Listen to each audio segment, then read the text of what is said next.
So the San Francisco 49ers, another one of these teams that did not have a very high pick. They did not have a top 60 pick, but they did get a really good player with their first overall selection. So let's just get into the breakdown of all of their picks. At 61, Drake Jackson is a guy who he's one of my guys. If you've been watching this channel, again, I think his tape is really good. And if you look at the analytics and the advanced stats, those say that he will translate to the next level, which is cool to see. San Francisco, they tend to run a defensive scheme that values pass rush more, a lot of zone, which means that it's more of timing, which means you might get that extra half second in the coverage, which would allow for an edge rusher to get there. So because of that, having like someone like Drake Jackson, which listen, it'll help when Nick Bosa's on the other side. He has, I think, Pro Bowl potential. I'm a little surprised he fell as far as he did. He was 64th on the consensus big board, though, so maybe I shouldn't be that surprised. But if you look at what I value in pass rushers, he has all of those. So I think that he will end up being a good player for them. So big fan of that pick. Even without the first rounder, you're still looking okay. Tyrion Davis Price, or is it Tyrion? It's a Game of Thrones name. It seems like there's no getting around it. This was a weird pick.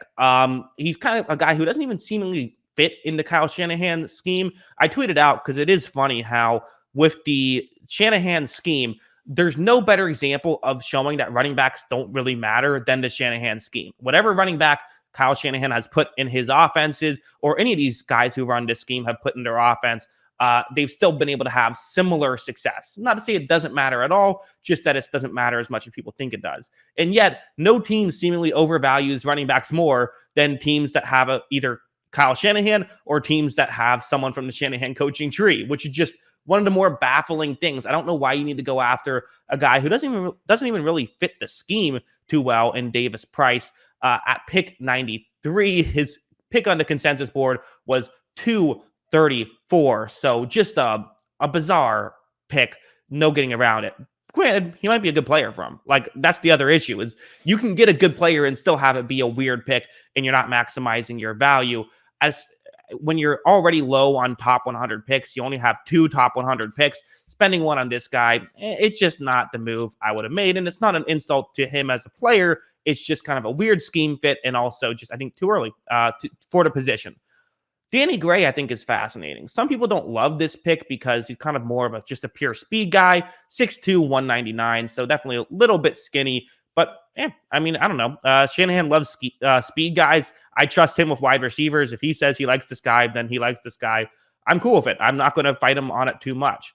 You also have Spencer Burford here at pick 134. He's pick 160 on the big board, but I like him. I think he's good, especially in the run blocking game, which, listen, for offensive linemen, getting guys who can run block, that tends to be where he's going to thrive. Not much of a pass blocker. That's just the reality of the situation. He has a lot of room to improve upon in that spot of his game, but it's also worth mentioning, we did see some gradual growth from him in college. And also, despite the fact that he was a 4-year starter, he's still just 21. So he's still a young guy, but has a lot of experience. You know, there's always that discussion of, do you want someone who's young or do you want someone who has experience? The answer is you want someone who's young, but it's nice when you have guys who are both of that. And that's what Burford is. So at pick 134, this feels like a good value pick for me. We didn't have someone who, again, the consensus big board was not a fan of here in Samuel Womack here, the Toledo corner. Seems like he could be I guess a lot of the concerns about him, though, are he's a little small at 185, 5'10". Yeah, that's small. And the other thing is that he's someone who's kind of more of a zone corner, but hey, the 49ers play zone. So here in round 5, okay, what? You reached on a guy in round 5. If you like him, you like him. I'm not going to kill you for that too much.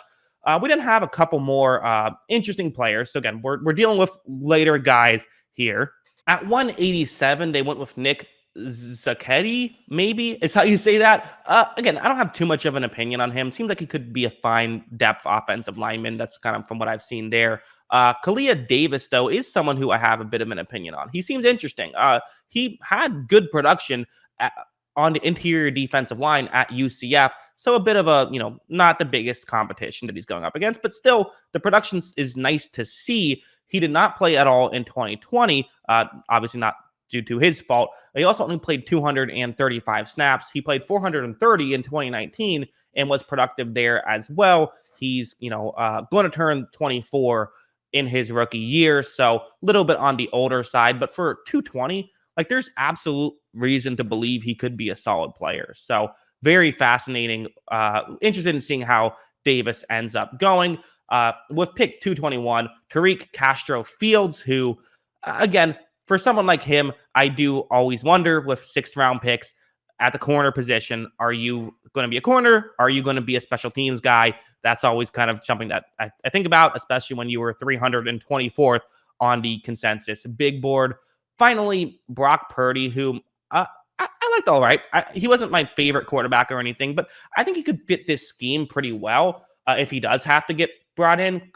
Clearly, he is brought in to be I guess, a Trey Lance replacement, in terms of Trey Lance is currently the backup, so he's going to replace Trey Lance as the backup when Trey Lance replaces Jimmy Garoppolo, or maybe Jimmy Garoppolo is just going to start because he's still on the team, and I don't know what we're doing there. I don't know why the 49ers have kept Jimmy Garoppolo, but regardless. So Brock Purdy is Mr. Irrelevant, which is kind of a weird thing that we do, right? Call whoever gets drafted last Mr. Irrelevant and like parade it like it's some fun thing where it's like poor Brock Purdy. He's like, well, I'm not that irrelevant. Like, I was a good college player, I'm going to be an NFL player. Probably will get some time in an NFL game, I would assume.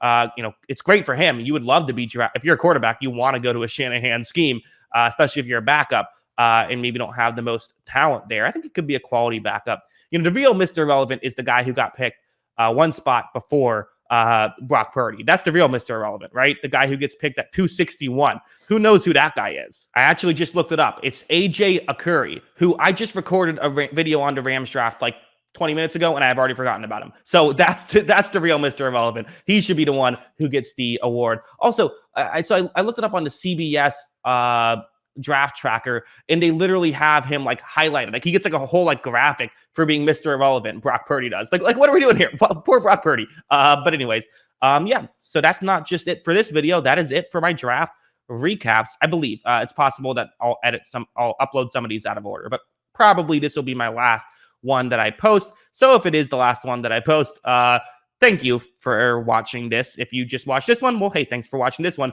If you've been watching a lot of my content, I've made so many videos. I don't know the exact amount, probably close to 100 total videos this weekend. So I'm ready to take a nap. So thank you for everyone who watched any of my videos. Appreciate all of you. And of course, let me know what you think of this video in the comment section below. Always love hearing from you. And of course, as always, thanks for watching.